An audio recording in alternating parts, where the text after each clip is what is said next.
Iravatim Janame Jaya Dims Chaturas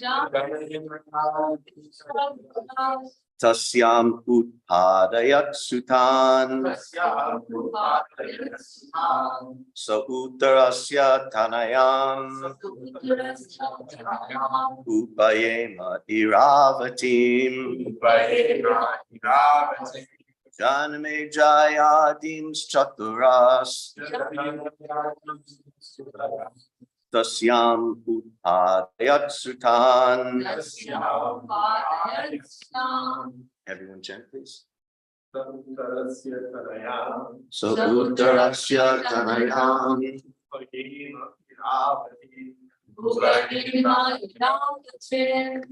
Janame Jaya Dims Chaturas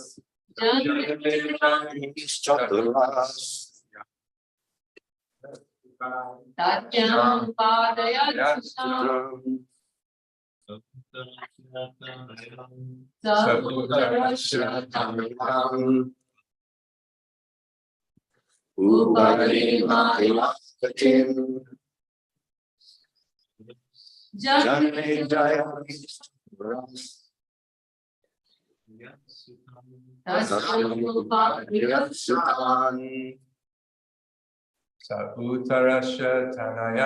Sautarasya Tanayam Upayema Iravatim Janame Jaya Dims Chaturas Tasyam Utpadayat Sutan Sautarasya Tanayam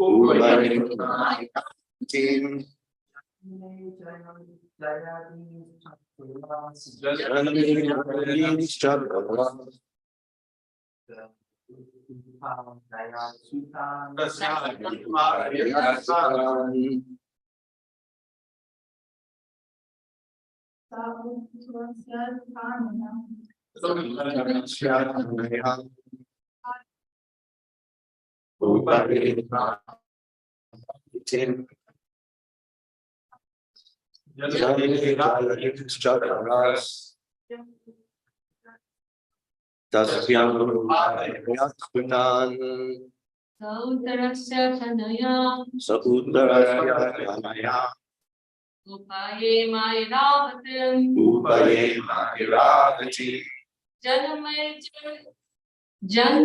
Jaya Jayadams Chaturas Tasyam Padayat Sutan. Word for word translation. Sa He Uttarasya of King Uttara. Tanayam daughter. Upayeme married. Iravati Janame Jaya Adin headed by Maharaj Janame Jaya. Chatura 4. Tasyam in her. Utpadayat begot. Sutan sons. Translation. King Parikshit married the daughter of King Uttara and begot 4 sons headed by Maharaj Janame Jaya. Purport by His Divine Grace Srila Prabhupada. Maharaj Uttara was the son of Virata and maternal uncle of Maharaj Parikshit. Iravati, being the daughter of Maharaj Uttara, was the cousin sister of Maharaj Parikshit, but cousin brothers and sisters were allowed to get married if they did not belong to the same gotra or family. In the Vedic system of marriage, the importance of the gotra or family was stressed. Arjuna also married Subhadra, although she was his maternal cousin sister. Janame Jaya. one of the Rajarshi kings and famous son of Maharaj Parikshit. His mother's name was Iravati, or according to some, Madravati. Maharaj Janamejaya begot two sons of the names Yatanika and Sankukarna. He celebrated several sacrifices in the Kurukshetra pilgrimage site, and he had three younger brothers named Shrutasena, Ugrasena, and Bhimasena II. He invaded Takshala, Ajanta, and he decided to avenge the unlawful curse upon his great father, Maharaj Parikshit. He performed a great sacrifice called Sarpa Yagya to kill the race of serpents, including the Takshaka, which had bitten his father to death. On request from many influential demigods and sages, he had to change his decision to kill the race of snakes. But despite stopping the sacrifice, he satisfied everyone concerned in the sacrifice by rewarding them properly. In the ceremony, Mahamuni Vyasadeva also was present, and he personally narrated the history of the Battle of Kurukshetra before the king. Later on, by the order of Vyasadeva, his disciple Vaishampayana narrated before the king the subject matter of Mahabharata. He was much affected by his great father's untimely death and was very anxious to see him again, and he expressed his desire before the great sage Vyasadeva. Vyasadeva also fulfilled his desire. His father was present before him, and he worshipped both his father and Vyasadeva with great respect and pomp. Being fully satisfied, he most munificently gave charity to the Brahmanas present at the sacrifice. So Uttarasya Tanayam Upayema Iravatim Janamejaya Dins Chaturas Sasyam Utpadayat Sutan. King Parikshit married the daughter of King Uttara and begot four sons headed by Maharaj Janamejaya. Namaste Vishnu Vidaya Krishna Vishaya Bhutale Srimati Bhaktivedanta Swami Namine. Namaste Saraswati Deve Gaurmani Pachayane Nirvishesha Shunyavati Paschata Vishatayane. For my own edification, I made a family tree showing Janamejaya's relationship with everyone.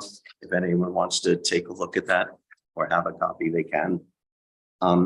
And also online, I gave a copy to Mother Shobharati if she wants to share that online.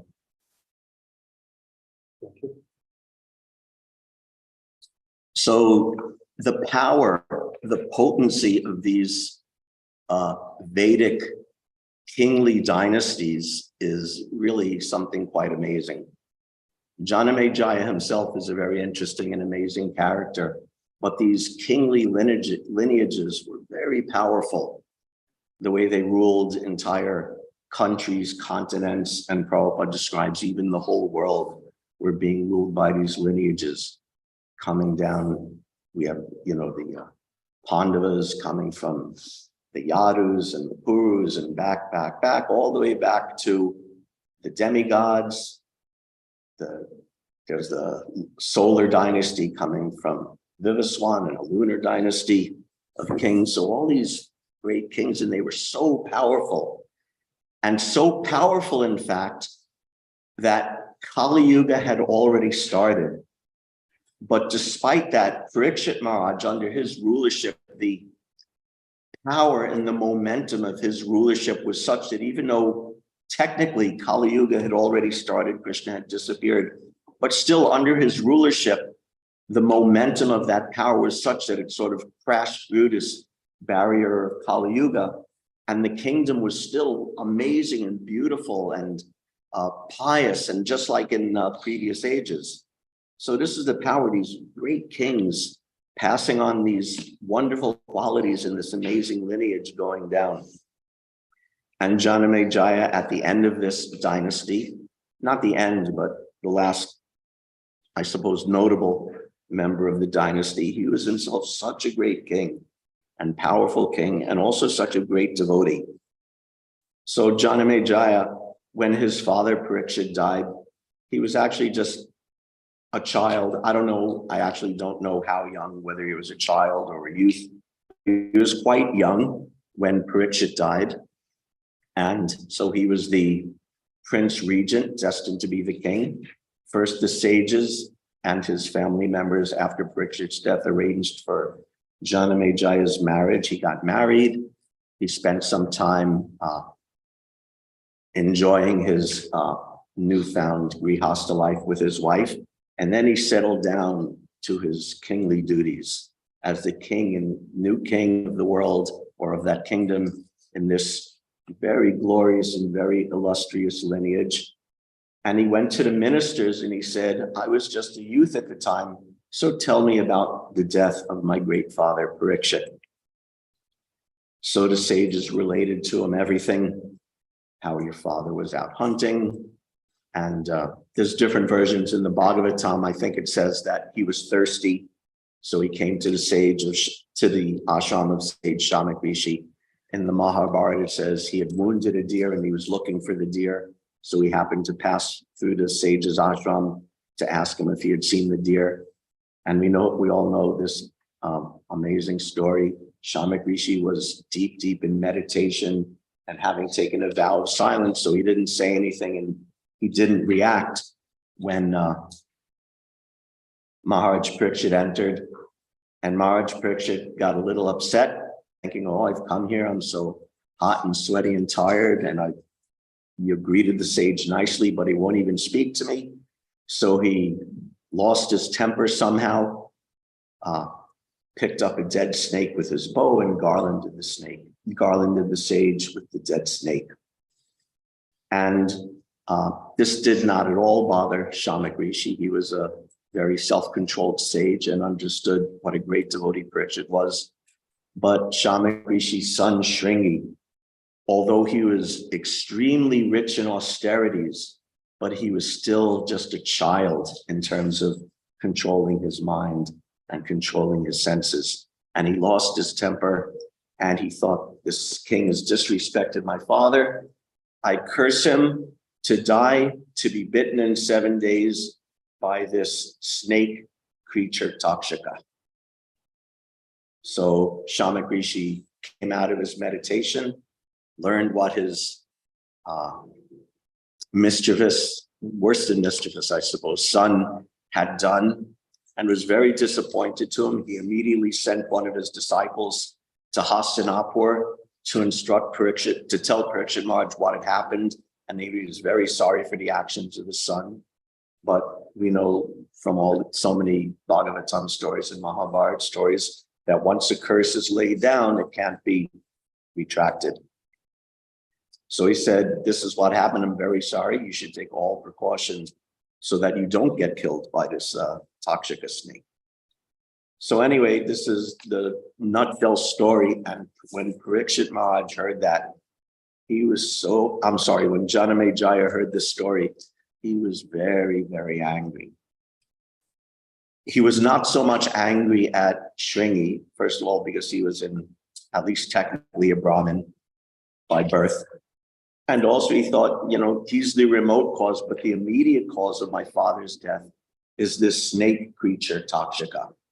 So he immediately instructed his brahmanas, we're going to do a big sacrifice, and it's going to be a sarpa yagya. Usually you do a sacrifice and you put grains in the fire and you put ghee in the fire and firewood and like that.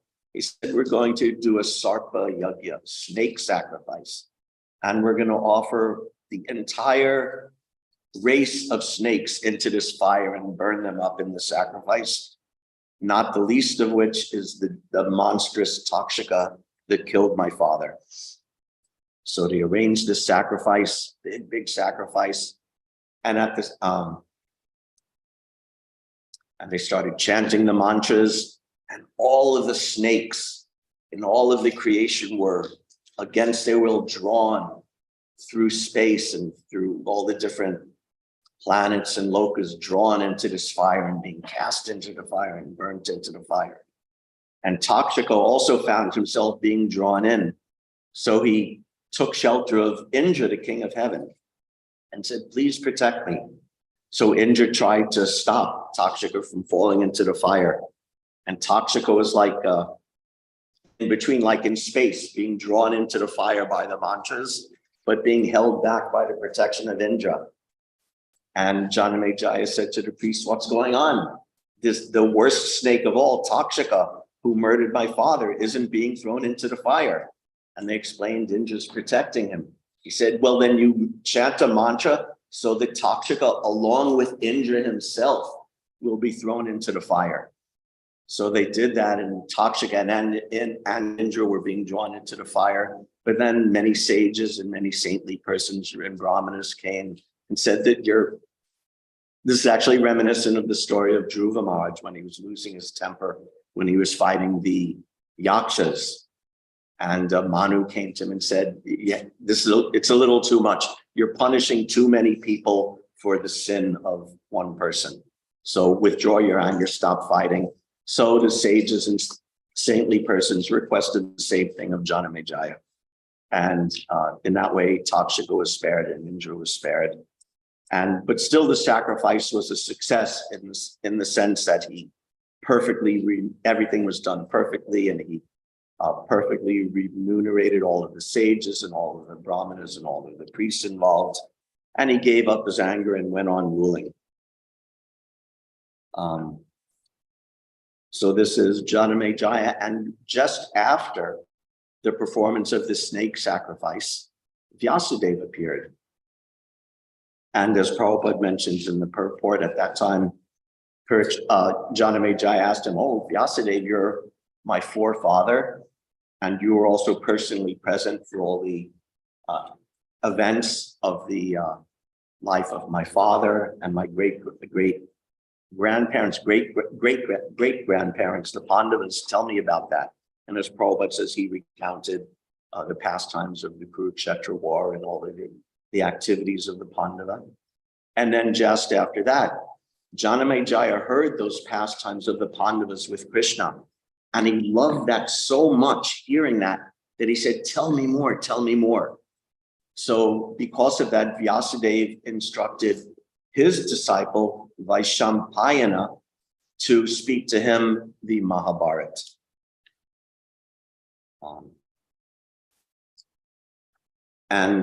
This is the beginning of the narration of the Mahabharata, that Vaishampayana is speaking the story of Mahabharata to Janamejaya after the sacrifice. And the Mahabharata is so beautiful and so amazing and so interesting and fascinating.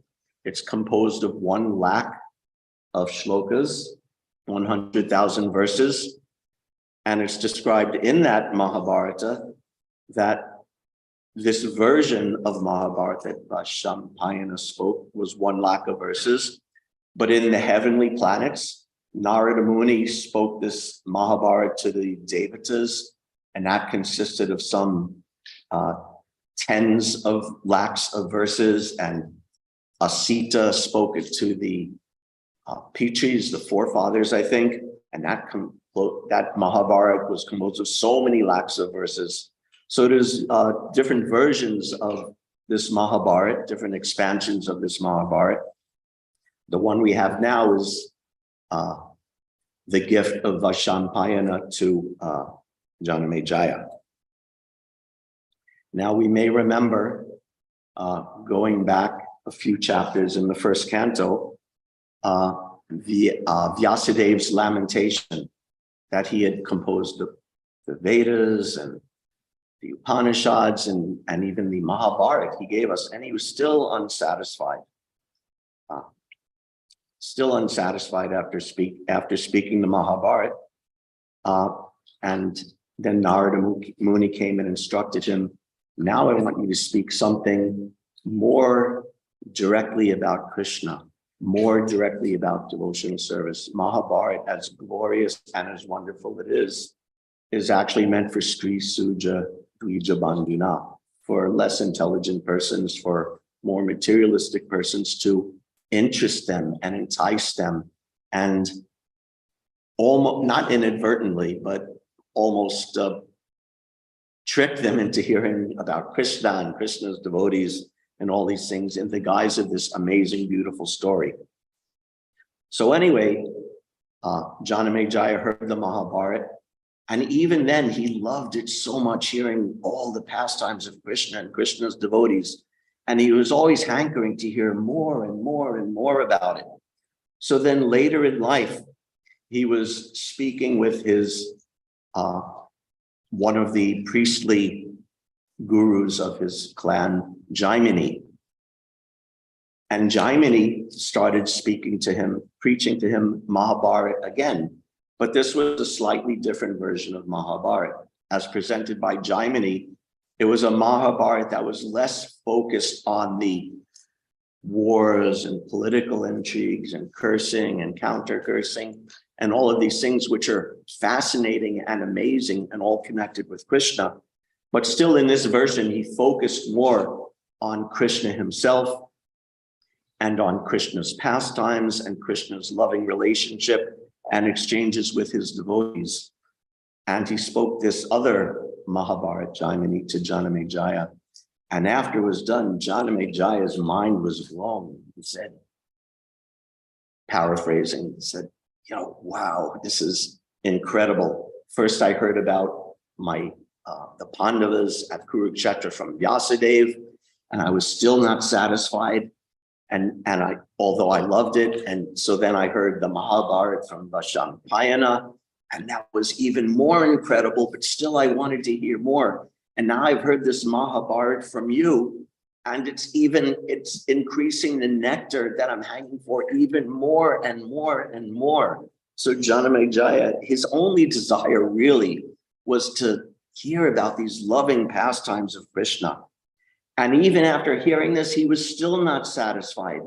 So he said to Jaimini, he said, this was so nectar and so beautiful, and I'm so indebted to you, but I'm still not satisfied. I want to hear more and more and more. And just like the Mahabharata of Vaishampayana had an appendix known as the Harivamsha, which expands the pastime and the knowledge and the information about Krishna so much more, does this Mahabharata that you just spoke to me also have an appendix or an addendum or something further to expand it even more?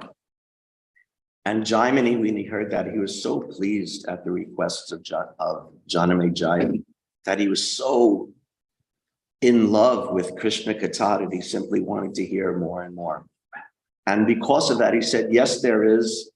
And that addendum he spoke is what we now know as Sri Brihad Bhagavatamrita, given to us by Srila Sanatana Goswami. So he told this story how your great father Parikshit, he was always, of course, interested in hearing about his father Parikshit. After your father Parikshit was cursed, and he accepted the curse, and then the great sage Shukadeva Goswami came and instructed Bhagavatam. And then he just had a little bit of time left before he died. He was destined to die. So he was just sitting silently in meditation, considering the wonderful narration of the Bhagavatam that he had just heard. But then his mother, Uttara, who we heard about, as part of this lineage, his mother, Uttara, came to him and said, I'm so sad that you're cursed to die, and I'm so sad that you're leaving us. But what I really want is, can you take this wonderful knowledge that you've heard in 7 days from Shukadeva Goswami and condense it even more? The Bhagavatam is the Nigamakalpa Taror Galitam Palam. It's itself, the Bhagavatam is the ripened fruit of the tree of Vedic knowledge. So it's already the essence of Vedic knowledge. But she said, before you pass away, can you condense it even more in the short time you have left and give that to me? Because Uttara herself was also such a great and amazing and intimate devotee and always wanted to hear Krishna Katha. So what he spoke to his mother Uttara was this Brihad Bhagavatamrita, which now Jaimini is recounting to Janamejaya. So this is the lineage of these kings. It's not just genetics that some big, strong, macho guy has a son who's a big, strong, macho guy, and that's the kingly lineage. It's the descent of knowledge and tapasya and ultimately of devotional service to Krishna that makes these great lineages so powerful. So Jaimini started telling him this amazing story of Brihad Bhagavatamrita. I'll only dip into the very beginning of it. It starts off that at Prayag, there's a gathering of sages and brahmanas, and they're having a nice festival of worshiping Lord Vishnu. And at that festival, there was one particular brahmana whose devotion was so great. He had wonderful devotion. And he built with his whole own hands, he built a nice pandal, and he took mud and smeared it to make a nice floor and built a nice altar. And he took his shalagram shila and put it on the altar. And he worshiped it very beautifully with wonderful devotion. And he offered everyone to come, and they all performed Sankirtan there together. And then that brahmana, he collected so much foodstuffs, and he personally cooked and offered it with devotion to his shalagram shila. And then he distributed prasadam to everyone present, all of the sages, all of the brahmanas present. He personally fed them. And and he personally served all the other members of society, the other castes, and even the outcasts, and even the dogs and jackals. He fed them all sumptuous prasad. And at that gathering, Narada Muni happened to be present, and he saw this. And he saw the ecstasy of this brahmana serving his deity, serving the Vaishnavas. And Narada Muni came up to that brahmana and praised him, and he said, "Your service is so amazing, and your devotion is so amazing. You are certainly the recipient of the mercy of Krishna." And that brahmana very humbly said, "I have not received even a drop of the mercy of Krishna. What can I do, one little so-called brahmana on this earthly planet? How much can I offer to Krishna? How much service can I do? If you want to see real service to Krishna, you should go to the heavenly planets. There they have amazing opulence, unimagined on this planet, and the demigods all use it in the service of the Supreme Lord." So hearing that, Narada Muni went to the heavenly planets, and he saw that worship of Vishnu and was impressed, and he praised them. "You've received the mercy of Krishna." And they said, again, "No, we haven't. If you want to really see who's received the mercy of Krishna, you should approach Lord Shiva, who is always worshiping Krishna." So he goes there, and the same thing happens. Lord Shiva says, "No, not me. You need to see the great devotee Prahlad." So he visits Prahlad, sees his amazing devotion. Prahlad says, "No, not me." And he directs him up, up, up. "You visit the Pandavas." And the Pandavas says, "No, we haven't received. You need to see Uddhava and the queens in Dwarka. Their devotion is amazing. They've received the mercy of Krishna." So Narada Muni goes there, and he sees a scene of lamentation and devastation because Krishna is there, but he's so much missing the devotees in Vrindavan, although he's there in the kingly opulence of Dwarka. And anyway, it goes on in a astounding, amazing story.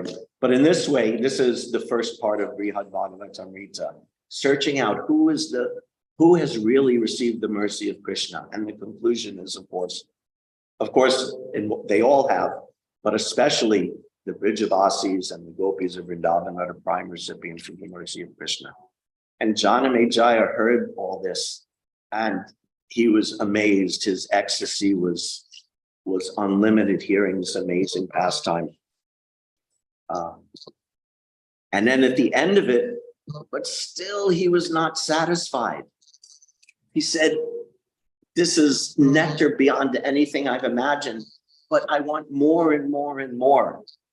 And Jaimini said, "I don't have any more, but if you're feeling hankering for Krishna, I'll give you some verses that you should chant, and you should pray, and you should remember." And he gave him several verses from Brahma Samhita. Shriya Kanta Kanta Parama Purusha Kalpatarlo Juma Bhumins Chintamani Gana Maitaya Mamritam, describing the spiritual world, that every word there is a song, and every step is a dance, and the water is like nectar, and Krishna's flute is the constant companion. So some other verses from Brahma Samhita describing the spiritual world. And then he gave him some shlokas from Srimad Bhagavatam, from the prayers of Lord Brahma, and then from the prayers of the gopis, that if you chant these, you will always be in the association of Krishna, and you'll always be hearing about Krishna and absorbed in Krishna consciousness. So this is what an amazing person Janamejaya is. And this is the kingly succession. Again, not just powerful macho kings, but great, great devotees passing down. This is this parampara. Evam parampara praptam imam rajarshayo vidu. This is the parampara of the great kings. This is how they understood things. That they work as a king for Dharma, and they engage themselves and everyone and their entire kingdom in the service of Krishna. This is the parampara. Parampara, the word para means above. So parampara means, you could sort of means above parampara, above, that above me, there's some above Janamejaya, who's above him, Parikshit, who's above Parikshit. Refresh my memory, killed in the battle of Kurukshetra. Abhimanyu, yes. Above him, Abhimanyu, above him, Pandavas, above, going all the way back to Krishna. So this is the parampara, just passing down this transcendental knowledge. And this was how the royal lineages of Vedic times were acting. It was not 100% foolproof. Dhritarashtra was also in that lineage, but didn't quite get it right, didn't quite get the message. There's the King Vena in the Bhagavatam. But generally, because the persons were so powerful and so full of Shakti and so full of devotion, and they were supported by the great sages, and the whole society was supporting this, they were able to pass down this lineage, this parampara, this disciplic or this kingly succession. But the kingly succession, sadly, is now gone. There's no more kingly succession like this. Evam parampara praptam imram rajarshayo vidu sa kalaneha mahata yoga nashta parantava. The knowledge was lost because of the influence of time. If we read in Bhagavad Gita, how is it lost? How is the parampara lost? In the purport to that verse, Prabhupada writes, as soon as the original purpose was scattered by the motives of the unscrupulous commentators, there arose the need to reestablish the disciplic succession. 5,000 years ago, it was detected by the Lord himself that the disciplic succession was broken, and therefore he declared that the purpose of the Gita appeared to be lost. In the same way, at the present moment also, there are so many editions of the Gita, but almost all of them are not according to authorized disciplic succession. There are innumerable interpretations rendered by different mundane scholars, but almost all of them do not accept the Supreme Personality of Godhead Krishna, although they make a good business on the words of Krishna. This spirit is demonic. So this is how the succession becomes lost. And the kingly succession is gone, but we still have a proper succession. How is the proper succession maintained? That's in the next verse, actually, 4:3. That very ancient science of relationship with the Supreme is today told by me to you, because you are my devotee as well as my friend. This is how the succession is maintained. When the gurus and the disciples in the succession are devotees and are friends of Krishna. In that purport, Prabhupada writes, one should try to follow the disciplic succession from Arjuna, and thus be benefited by this great science of Srimad Bhagavad Gita. So it doesn't mean person by person we're in line from Arjuna, but it means in terms of teaching, in terms of siksha, in terms of accepting Krishna as the Supreme Personality of Godhead, we're in line from Arjuna. Or as Prabhupada would say, you understand Bhagavad Gita the way Arjuna understood it.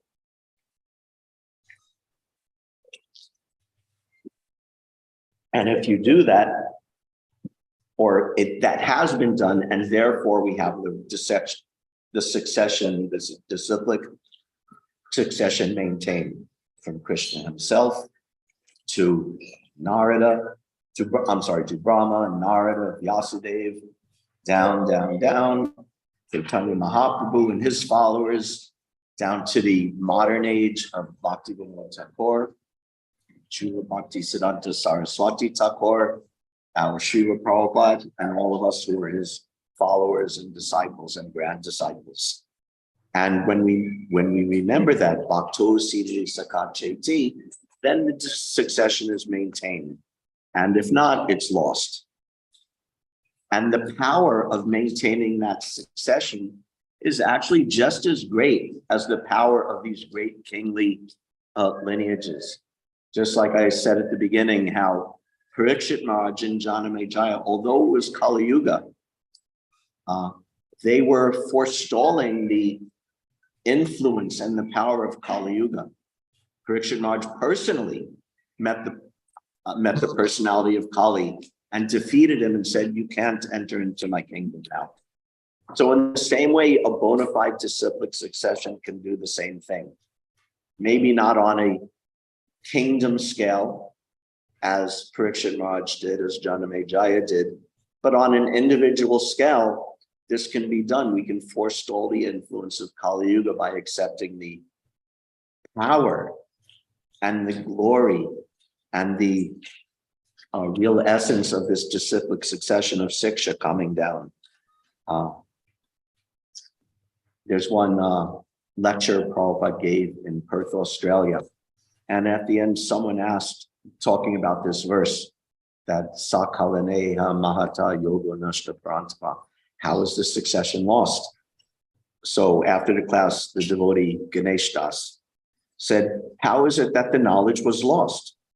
Prabhupada said, when it is not handed down, simply understood by speculation, or if it is not handed down as it is, they might have made some changes, or they did not hand it down, or they did not hand down. Suppose I handed it down to you, but if you do not do that, then it is lost. Now the Krishna consciousness movement is going on in my presence. Now, after my departure, if you do not do this, then it is lost. If you go on as you are doing now, then it will go on. But if you stop, and he just ended there. He said, but if you stop, and he didn't say anything, and then the devotees realized the class was over. He just ended it like that. But if you stop, leading us to imagine what happens if we stop following this tradition. And then everyone said, Jai Srila Prabhupada. But this is how the parampara goes on, and Prabhupada explains it nicely here. How is the knowledge lost? Well, first he says, when it's not handed down. So let's say there's a person who actually has that knowledge, but if they don't preach it, then the succession is lost. Then he says, or simply understood by speculation. If you don't understand it properly from the guru, from the spiritual master, from the authorities, but you speculate, oh, I think it's like this, I think it's like that, maybe it's like this. The Pandava, Prabhupada would often refer to Gandhi. He said, oh, the Pandavas represent the senses, and the Kurukshetra is the body, and this is this. So speculation, and not handed down as it is. Or they might have made some changes. So Prabhupada was very careful and very scared, actually, about changes being made in the parampara. He more than once, actually several times, would say, this is the disease of you Westerners, that you always want to change. You always want to change something. So changing the parampara, yes, there is such a thing as adjusting details according to time, place, and circumstance.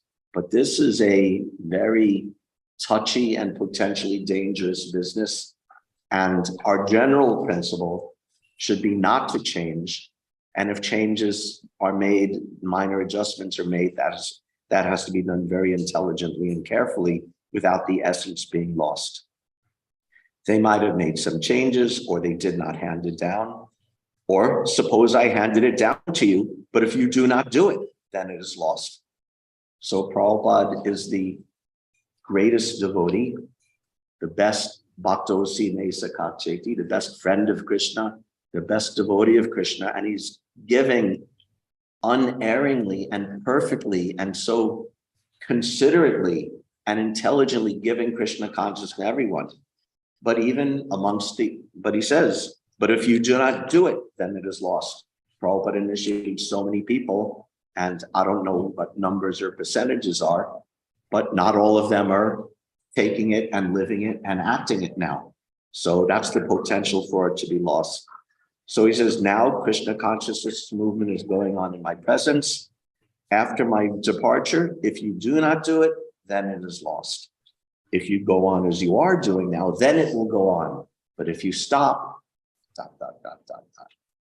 So this is the parampara. And we could take a nice example and a nice inspiration, although the kingly lineages are finished. And in the modern age, I despise monarchy. That's a separate issue. But these Vedic kingly lineages were so glorious and such great devotees, and practically the whole Bhagavatam is stories of these amazing kings and their lineages and their descendants, and how they were performing devotional service, and sometimes how they were making mistakes and then getting corrected. And so it's such an important part of our tradition and our instruction and knowledge that we have going down is this kingly lineage. The Bhagavad Gita itself is all based on, kingly lineages and understanding and misunderstanding and challenges to that lineage. So it's so important, especially when we understand that these persons are great, great devotees and eternal associates and eternal devotees of Krishna. And we want the same thing. We want this great power, it's not a genetic descent, but it's a descent of knowledge and of surrender to Krishna, coming down from spiritual master to disciple. Like Prabhupada said, the fruit handed down unbroken from branch to branch, down to the present day.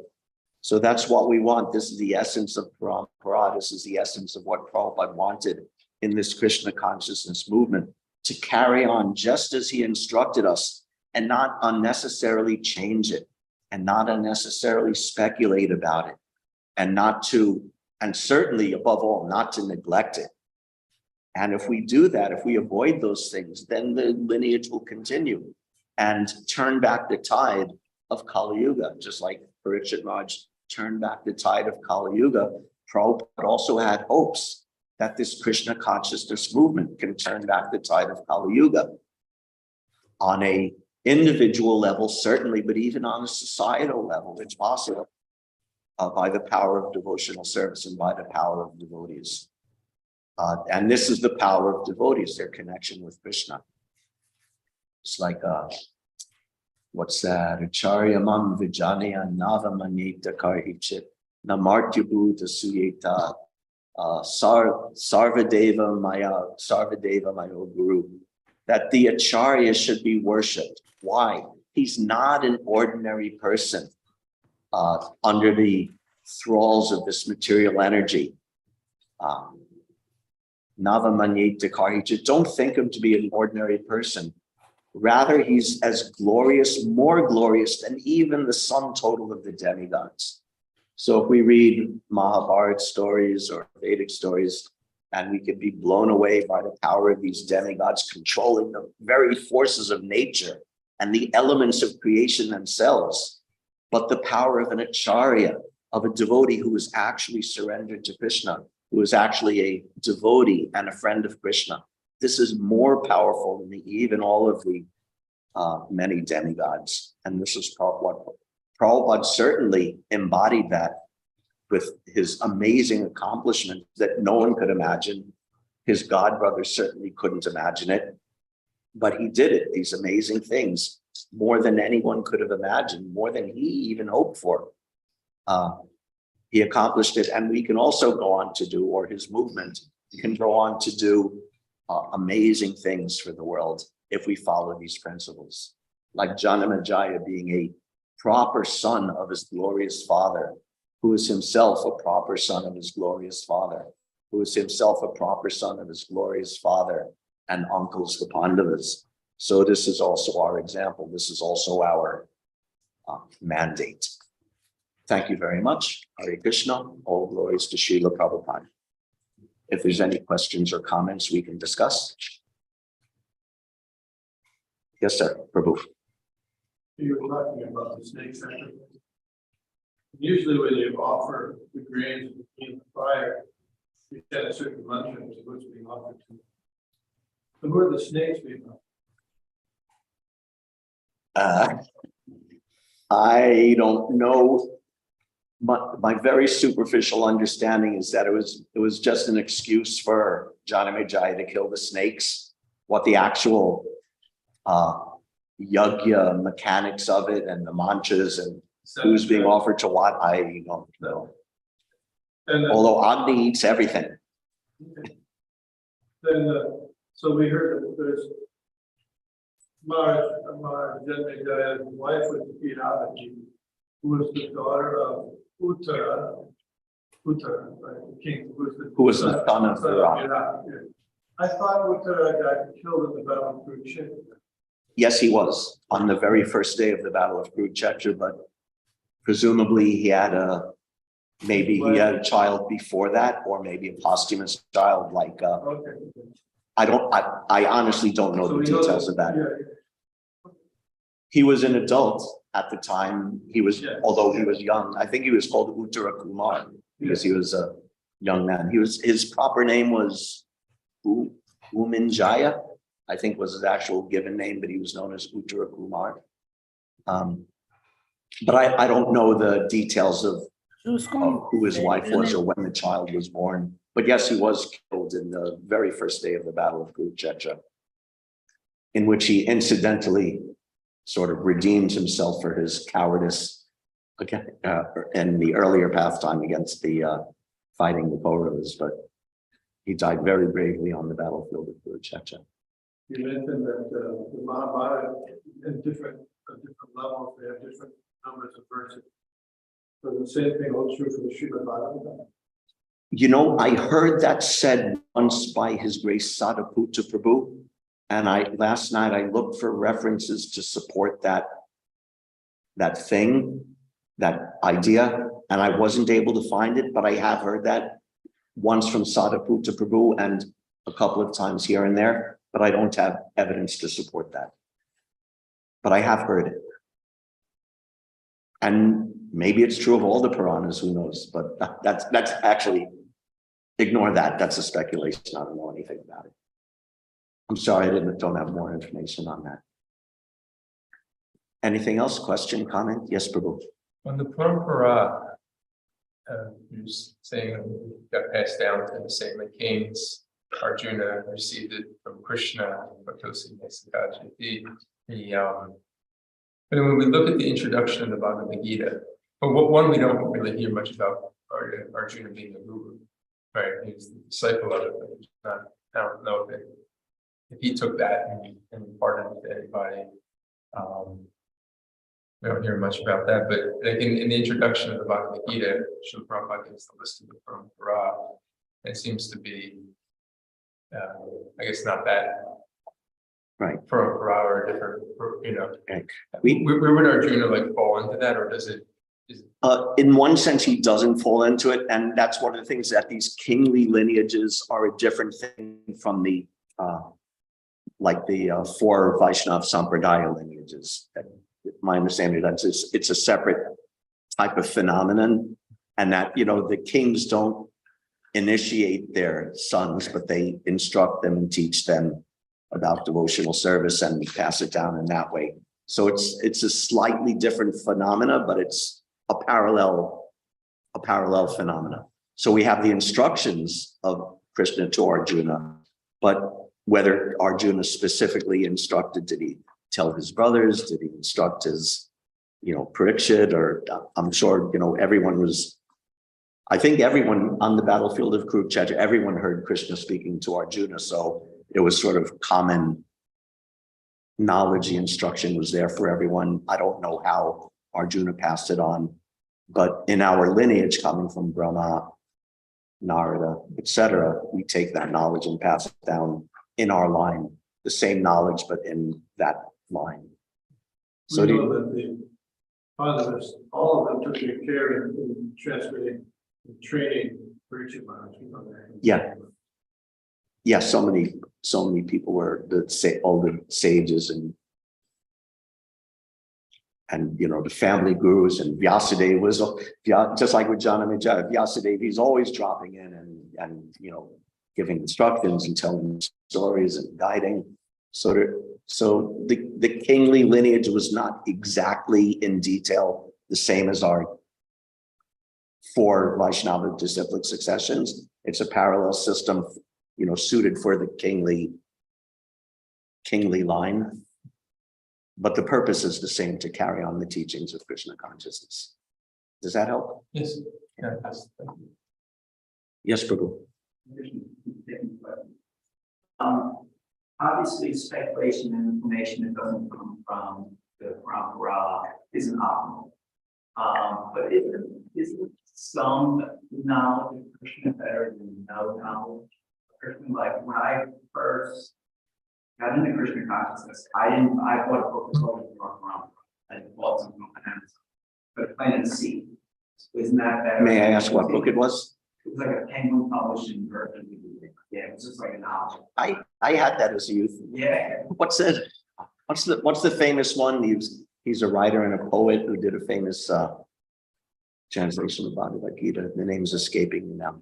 Anyway, I'm sure many of us have read those versions in the past. So I'm sorry for interrupting. Continue. But so isn't that better than no idea or no knowledge of Krishna? Before I bought that, the only thing that I knew about Hare Krishna was ponytails and someone books in an airport. Like that's all Right. I know. So isn't that better than that as my idea of Krishna consciousness? Yes, it is. Yes, it is. I'll tell also another story that I have a very good friend. We used to live at Gita Nagari, Mother Vegavati, and her introduction to Krishna consciousness was some hippie who she knew as a friend who used to drop into the temple every now and then and said, "Oh, this is really far out. You should chant Hare Krishna and you should go check it out." And she, from her friendship with this hippie, who was, I don't know to what degree he was a devotee, but he didn't take it that seriously. But she heard from him and she went to the temple, and she's an amazing, wonderful devotee now. So, I mean, there's so many ways that happens. Of course, the ultimate test is, does it take us to a higher understanding and ultimately take us to the point of understanding Krishna consciousness and disciplic succession? But yes, anything that will turn us towards that is taking the long view is a good thing, is an auspicious thing. But if it's not the pure presentation, at some point we have to discriminate what's the real thing and what's the other thing. And we can be grateful to those, persons or factors or even seemingly random events in our life. This is a story I've told before. I had a friend, very close friend, growing up. We even shared the same name. We were both named Adam, and we were very great friends. And we were both really interested in